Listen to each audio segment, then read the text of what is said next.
Hi, this is the Start 3D Modeling channel, and in this video I'll show you how to create a 3D model like this in Plasticity. I'll show you one of Plasticity's advantages.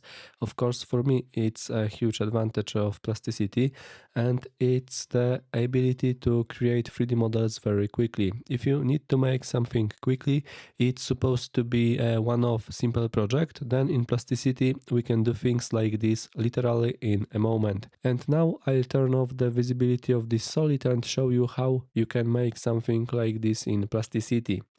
I'll draw a circle here with its center at the origin point of the coordinate system, and I set the circle's diameter to 80.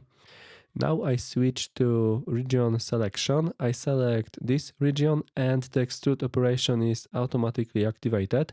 I press the D key and set the height of this solid to 15. I press enter to confirm it, and before I confirm this operation I press the A key and type minus 30 degrees so that this extrusion is done at an angle.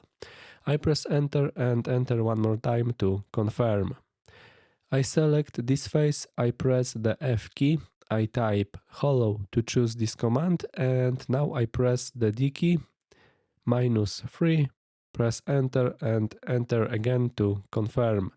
Here we created a part with walls of a specified thickness. This is what the hollow operation is responsible for. And now I select this face of the solid, I press the R key, and here we will add a rotation of this face around the x-axis by 15 degrees.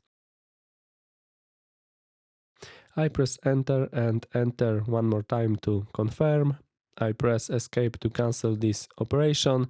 I switch to solid selection. I select the entire solid.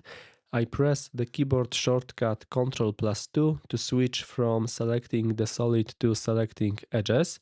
The fillet operation was automatically activated. I press the D key, enter 1, press enter and enter again, and we have the solid created.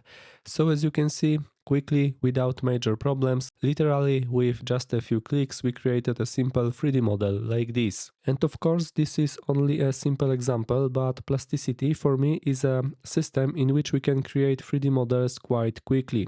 And I'll end this video here, and if you want to learn more about 3D modeling in Plasticity, I encourage you to subscribe to this channel.